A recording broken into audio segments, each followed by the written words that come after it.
नमस्कार, आप देख रहे हैं B9 न्यूज 24 की खास खबर जनपद फतेहपुर से है, जहां फतेहपुर के ओम गार्डन में केंद्रीय मंत्री भाजपा प्रत्याशी साध्वी निरंजन ज्योति के चुनाव को लेकर के क्षत्रिय महासभा की हुई विशाल जनसभा संबोधित। देखें खास खबर B9 न्यूज 24 के साथ। ऐसी दीदी आदरणीय साध्वी निरंजन ज्योति जी यहाँ पर मंच पर विराजमान। हमारे परिवार लोकसभा का चुनाव नहीं है, यह चुनाव भारत के भविष्य का चुनाव है। यह चुनाव धर्म की स्थापना का चुनाव है। यह चुनाव भारत के अस्तित्व का चुनाव है। यह चुनाव देश की एकता और अखंडता का चुनाव है। यह चुनाव देश की आजादी को अनंत काल तक अक्षुण्ण रखने का चुनाव है। और जब यह चुनाव वह लोकतंत्र का चुनाव और जिसकी रणभेरी बन चुकी है, तो हम सब जानते हैं कि जब झड़ बजती है तो पहलवानों की भुजाएं फड़कती है। आज यहाँ पर बैठा यह पूरा समाज इस बात की गवाही दे रहा है कि 2024 के चुनाव में आदरणीय साध्वी निरंजन ज्योति जी को तीसरी बार अभूतपूर्व मतों से जिता करके और दिल्ली में नरेंद्र मोदी के नेतृत्व में भारतीय जनता पार्टी की तीसरी बार सरकार बनाने का काम यहाँ के फतेहपुर के राणा और शिवा के पंसद करने वाले हैं ना? है करने वाले? हाथ उठा करके दीदी को विश्वास दिलाए, करने वाले हैं ना? मैं जानता था, क्योंकि जब जितना क्षेत्रफल बड़ा है और उससे कहीं ज्यादा यहाँ का दिल बड़ा है। मुझसे यहाँ पर उपस्थित मेरे बहुत सारे सम्मानित प्रधान भाई आए हैं, बहुत सारे हमारे पीडीसी भाई आए हैं, बहुत सारे जिला पंचायत के सदस्य यहाँ पर आए हैं, हमारे जिला पंचायत के अध्यक्ष जी बैठे हैं। और दीदी भी मेरी मतदाता थी, लेकिन मैंने देखा कि फतेहपुर वालों ने कहा कि अविनाश जी मुझे सड़क भागीदार बने, और मैंने ज्ञानू भैया से कहा वह अवसर आज आपको उपलब्ध करा दिया है। जब एक साथ परिवार के इतने लोग उपस्थित हो गए तो मैं अपना निवेदन उन सबके श्री चरणों में कर सकता हूँ कि आपने फतेहपुर से मुझे जिता करके भेजने का काम किया था और दीदी को तीसरी बार आप जिता करके भेजने का काम कर रहे हैं। मैं विश्वास दिलाता हूँ कि आपका यह बेटा, आपका यह भाई, आपका यह सहोदर, आपका यह भतीजा, आपका यह नातेदार, आपका यह रिश्तेदार, चूंकि मेरी ननिहाल भी रही है और मेरी ससुराल भी रही है, मैं फतेहपुर के मान सम्मान और स्वाभिमान के साथ परिवार के एक एक व्यक्ति के दुख और दर्द में मैं बराबर का भागीदार बनने का काम करूंगा, यह विश्वास दिलाना चाहता हूं मेरे फतेहपुर के सभी सम्मानित परिवार के बड़े बुजुर्गों। और मैं बात एक और कहना चाहता हूं कि अनंत काल से लेकर के और 2024 की जब चर्चा करेंगे, भारत के अतीत में जाकर के जब भारत के अतीत के इतिहास के पन्नों को पलट करके देखने का काम करेंगे, तो इस देश, राष्ट्र और समाज को जब जब आवश्यकता पड़ी है, वो त्याग की हो, वह तपस्या की हो, और चाहे वह शहादत और समर्पण की हो, तो मेरे मित्रों हम गर्व से कह सकते हैं कि वह समाज बैठा है जिसने मां भारती के श्री चरणों में अपना शीश और सर्वस्व सब कुछ हमने देने का काम इसी देश, राष्ट्र और समाज के लिए किया है। और आज जब नरेंद्र मोदी के नेतृत्व में भारत के अंदर 3 अमूलचूल बड़े परिवर्तन हमने 2014 के बाद से देखे कि जहां भारत के अंदर एक ओर राजनीतिक परिवर्तन, दूसरी ओर सामाजिक परिवर्तन और तीसरी ओर आर्थिक परिवर्तन हो रहा है मेरे मित्रों। और ये बात मैं इसलिए कह रहा हूं कि इतिहास हर कालखंड का लिखा जाता है और इतिहास अपने आप को दोहराता है और इतिहास किसी को माफ भी नहीं करता है। और इसलिए 2024 का इतिहास जब इतिहासकार लिखे तो वह इतिहासकार ये न लिखे कि जब देश में नरेंद्र मोदी और उत्तर प्रदेश में योगी आदित्यनाथ के नेतृत्व में 2024 लोकसभा का चुनाव लड़ा जा रहा था और उस चुनाव का स्पष्ट संदेश था देश की एकता और अखंडता, और एक तरफ जहां विधर्मी लोग हैं वहीं दूसरी तरफ धर्म की लड़ाई लड़ने वाले योगी और मोदी जैसे व्यक्तित्व के कारण इसी उत्तर प्रदेश की अयोध्या में जहां भगवान राम का दिव्य और भव्य मंदिर आकार ले रहा हो, और जैसा दीदी कह रही थी कि भगवान राम को भी बैतरणी पार कराने का काम जिनकी साथ राज में किया हो, तो आज दीदी उनका प्रतिनिधित्व कर रही है। राम के वंशज चुप कैसे बैठ सकते हैं? इसलिए मैं फतेहपुर के अपने परिवार के बड़े बुजुर्गों से आग्रह करना चाहता हूं कि हम राणा शिवा और राम सबने सुना है कि प्राण जाए पर वचन न जाई, और यह वचन हम सबको ध्यान में रखना है, क्योंकि अयोध्या के अंदर भगवान राम के मंदिर का निर्माण हो चुका है और हम सब हनुमान की भूमिका में है। और तब इतिहासकार लिखे कि योगी जी के नेतृत्व में 25 करोड़ वाला उत्तर प्रदेश 80 लोकसभा की सीटों के साथ और नरेंद्र मोदी की तीसरी सरकार बनने का साक्षी और द्योतक पड़ा। यह उस उत्तर प्रदेश में आज योगी जी के प्रतिनिधित्व में हमको 80 की 80 सीटें जिताने का संकल्प लेना होगा। और यह संकल्प अकेले केवल आपके वोट देने पर से पूरा नहीं होता मेरे मित्रों। यह बात मैं इसलिए भी कह रहा हूं क्योंकि आप समाज के प्रबुद्ध वर्ग हो, आप समाज के नेतृत्वकर्ता वर्ग हो, और आज आपको एक जागरूक प्रहरी की भूमिका का निर्वहन करना होगा।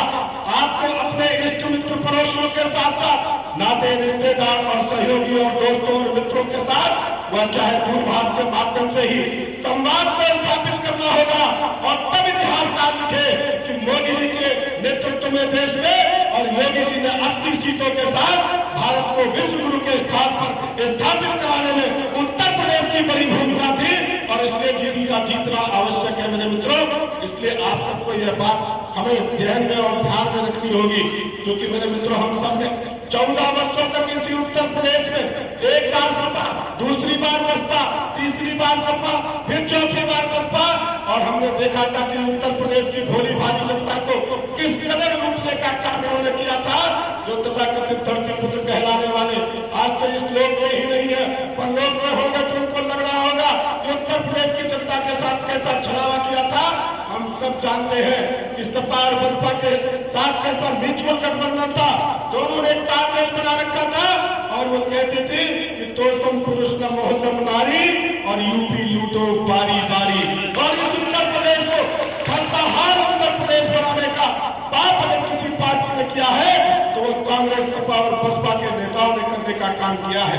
मेरे मित्रों, आज दोनों शहजादे उत्तर प्रदेश की गलियों में धूल चाट कर घूम रहे हैं। उनको समझ नहीं आ रहा, क्योंकि उन्होंने पूरे देश के अंदर कांग्रेस के युवराज में 70 सालों तक जिनकी सरकारें रही, और उन्होंने देश के आंखों में धूल झोंक करके देश के लोगों का मत हासिल करके और सत्ता के सुख को भोगने का काम किया।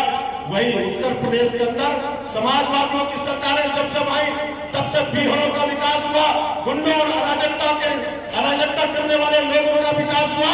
और जब बसपा की सरकार आई तो हम सब जानते हैं कि उत्तर प्रदेश के 25 करोड़ लोगों की गाड़ी कमाई को लूट करके पूरे 5 सालों तक 5 कालिदास मार्ग के अंदर आदमी कम पड़ गए और मशीनें लगा करके वहां नोटों की गिनती होने का काम हुआ। लेकिन 2017 आते आते उत्तर प्रदेश सहित और 2014 आते आते पूरे देश में तक से कटक तक और कश्मीर से कन्याकुमारी तक लोगों को यह विश्वास पैदा हो गया कि इस भारत के अंदर अगर भारत का भविष्य सुरक्षित रखना है, इस उत्तर प्रदेश के अंदर अगर उत्तर प्रदेश को सुरक्षित रखना है तो कोई दूसरी पार्टी और कोई दूसरा विकल्प नहीं है। उस पार्टी का नाम भारतीय जनता पार्टी, और देश में उस नेता का नाम नरेंद्र मोदी, और उत्तर प्रदेश में उस नेता का नाम योगी आदित्यनाथ है। और मेरे मित्रों, हमने देखा 2014 और 17 के बाद जिसमें राजनीतिक परिवर्तन की जब मैं बात करता हूं तो आप और हम संघर्ष के पर्याय रहे हैं। दीदी ने कहा कि देश की एकता और अखंडता के लिए राणा ने घास की रोटियां खाई थी, और उनके मन में भी यह पीड़ा थी, यह दर्द था कि समाज के अंतिम पायदान पर खड़े व्यक्ति के चेहरे पर जब खुशहाली का भाव देख लेंगे, और तब राजा की आत्मा संतप्त हुआ करती थी। और मेरे मित्रों, वही काम नरेंद्र मोदी के नेतृत्व में होता है कि देश की आजादी के लंबे समय बाद समाज के अंतिम पायदान से हमारी देश की प्रथम नागरिक ऐसी महामहिम राष्ट्रपति के रूप में जो प्रतिनिधित्व भारत का कर रही है, यह दर्शाने और बताने का काम नरेंद्र मोदी ने किया है कि भारत और भाजपा की सरकार में सबका साथ, सबका विकास और सबका विश्वास नीति है। मेरे मित्रों, जब मैं आर्थिक परिवर्तन की बात करता हूं तो मैंने बचपन में अपने बड़े बुजुर्गों से ये कहावतें सुनी थी, ये कहानियां सुनी थी कि जब अंग्रेजों का शासन भारत में होता था और भारत से ही पूरी दुनिया में अंग्रेजों की शासन और सत्ता के चलते सूर्यास्त नहीं होता था। मेरे मित्रों, मैं गर्व और फक्र से कह सकता हूं कि कोरोना जैसी महामारी के चलते जब पूरी दुनिया बर्बाद थी और पूरी दुनिया की अर्थव्यवस्थाएं लड़खड़ा रही थी, और उस समय भारत की अर्थव्यवस्था छलांग मार रही थी, और 17वें से आज 5वें पायदान पर आकर के उन अंग्रेजों की आर्थिक अर्थव्यवस्था का सूर्य भी अगर किसी ने अस्त किया है तो उस नेता का नाम नरेंद्र मोदी और उस सरकार का नाम भारतीय जनता पार्टी है। मेरे मित्रों, जब हम राजनीतिक परिवर्तन की बात करते हैं, देश में ख्याति प्राप्त करने वाले अपने काम से ऐसे मुख्यमंत्री का आगमन कल 1 बजे जोनिया में हो रहा है। मैं फतेहपुर वासियों की तरफ से माननीय मुख्यमंत्री का बहुत बहुत स्वागत करती हूं और भारी संख्या में लोग पहुंचे अपील करती हूं। माननीय मुख्यमंत्री जी ने एक अपनी कार्यशैली से पहचान बनाई है और मुझे लग रहा है कि आज उत्तर प्रदेश में जो कानून व्यवस्था शांति से लागू हो रही है मुख्यमंत्री जी के कार्यशैली के कारण है।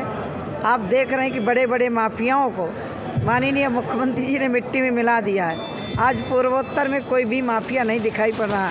ऐसे मुख्यमंत्री जी का मैं बहुत बहुत स्वागत करती हूँ। दोबारा मुख्यमंत्री के बाद बनने के बाद पहली बार यहाँ आ रहे हैं, इस नाते भी मैं बहुत बहुत स्वागत करती हूँ। 20 मई को लेकर जनता से क्या की? 20 मई को मेरी अपील यही है कि घरों से निकलें और मतदान करें। पुनः तिवारा देश के यशस्वी प्रधानमंत्री जी के बनाने के लिए फतेहपुर के हमारे सम्मानित मतदाता, हमारे सम्मानित कार्यकर्ता बंधु निकलें और निकालें, जिससे अधिक मतदान हो और फतेहपुर की जीत का इतिहास बने। दीदी 17 को प्रधानमंत्री जी आ रहा है, आप ये वोट की अपील भी करेंगे क्या? 17 तारीख का फतेहपुर चौथी बार माननीय प्रधानमंत्री जी आ रहे हैं। देश के गौरव, देश के सम्मान, देश की आन, देश की शान, जिन्होंने माँ भारती को विश्व पटल पर गौरव दिलाने का काम किया है। गरीबों के मसीहा, दबे कुचलों के मसीहा, किसानों के मसीहा, ऐसे यशस्वी प्रधानमंत्री जी का आगमन 17 तारीख को 9 बजे 9:30 बजे हो रहा है। मैं अपील करती हूँ सभी नागरिकों से कि फतेहपुर एयरपोर्ट में माननीय प्रधानमंत्री जी का आगमन हो रहा है, वहाँ अधिक से अधिक संख्या में पहुँचें। यही मेरी अपील है और माननीय प्रधानमंत्री जी को सुनें।